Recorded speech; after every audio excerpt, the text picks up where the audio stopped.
Hello বন্ধুরা, কেমন আছো তোমরা সবাই? আশা করছি ভালো আছো। তো আজকে হয়েছে শুক্রবার, আর আজকে কি বলো তো বন্ধুরা, আজকে হয়েছে বাসন্তী পূজার সপ্তমী দিন। তো কালকেই তো অষ্টমী, অনেকে তো অষ্টমী স্নানও করে। তো আমার তো ভাগ্যে জোটে না একবারও। তো দেখো, সকাল সকাল উঠেছি, তখন খুব অন্ধকার ছিল, যার জন্য ভিডিওটা উঠানে রেখেও মোবাইলটা তারপরও এত পরিষ্কার আসছে না। তো আমি দেখো সকালবেলা ঘুমের থেকে উঠেই আগে গোবরের ছিটা দিলাম, তারপরে আমি এখানে বাসন টাসন ধুচ্ছি, বাসি বাসন টাসন আছে সেগুলো ধুচ্ছি। তো কালকে রাত্রে কি হয়েছে বুঝতে পারলাম না, কতবার যে টয়লেটে গেলাম। শরীরটাও বেশি একটা ভালো না। সকালবেলা ঘুম থেকে ওঠার পর মাথাটাও কীরকম জানি করছিল, চোখগুলি টানছিল, ঘুমাতে খুব ইচ্ছা করছিল, কিন্তু ঘুমোলে তো আর হবে না। তো এখানে দেখো কয়েক মিনিট পর একটু ফর্সা হয়ে গেছে। তো আমি যখন উঠেছিলাম তখন প্রায় অন্ধকারই ছিল। তো এখানে আমি কড়াই টড়াই মেজে ভালো করে ধুয়ে নিচ্ছি। আর আমাকে যেভাবে মশা ধরেছে, হ্যাঁ, মানে সকাল সকাল প্রচণ্ড মশা থাকে। তো আমি বাসন টাসন ধুয়ে স্নান করে তারপর লাউয়ের ডুগা কেটেছি। তো লাউয়ের ডুগা তো রান্না করব না, লাউয়ের ডুগা রান্না করব রাত্রে বা কালকে সকালে রান্না করব। তো এখানে দেখো আমি আলু ছুলছি আর উস্তা ছুলছি। উস্তা দিয়ে আলু দিয়ে ভাজা করব। উস্তা আলু ভাজা কার কার ভালো লাগে অবশ্যই জানাবে।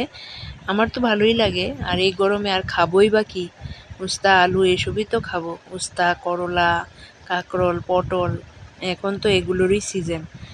আর এগুলোর মধ্যে সব কিছুই ভালো লাগে, কিন্তু প্রতিদিন খেতে ভালো লাগে না। তো উস্তাটা এনেছে, তো আজকে ভাবছি ভাজা ভাজা করে নেই, আমার ছেলেও খাবে, আমরাও খাবো। আর তখন শরীরটা কি লাগছিল বন্ধুরা, কি বলবো, স্নান করে আসার পরও শরীরটা ভালো হচ্ছিল না।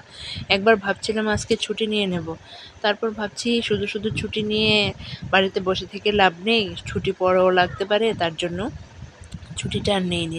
তার জন্য তাড়াতাড়ি করে রান্নাবান্না করছি। তো তখন তো আমার ছেলে, আমার হাজব্যান্ড ঘুমাচ্ছিল, আর আমি দরজা টরজা লাগিয়ে ভালো করে তারপর আস্তে আস্তে রান্না করছিলাম। আমি কম শব্দ করে রান্না করি, যাতে আমার ছেলে তাড়াতাড়ি না উঠে আর কি।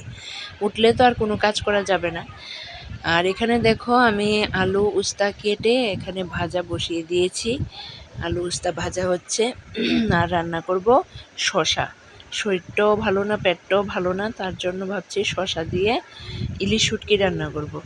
শসাটা তো প্রায়ই ঠান্ডা, খেতেও ভালো লাগে আর পেটের জন্য ভালো, তার জন্য শসা দিয়ে শুটকি দিয়ে রান্না করব। তো আমি দেখতে থাকো আমার ভিডিওটা। আশা করি আজকের ভিডিওটা ভালোই লাগবে। তো তোমরা সকালে দুপুরে কী দিয়ে খেলে অবশ্যই জানাবে। হ্যাঁ, আর আমার ভিডিও ভালো লাগলে অবশ্যই লাইক, কমেন্ট এবং শেয়ার করবে। তো এখানে আমি শসা টসা কেটে ফেলেছি, আর শসার যে বুকগুলা হয় এগুলো আমার হাজব্যান্ডের জন্য রেখে দিয়েছি। তো ও খাবে, ও খুব ভালো পায় শসার এই বুকগুলি খেতে।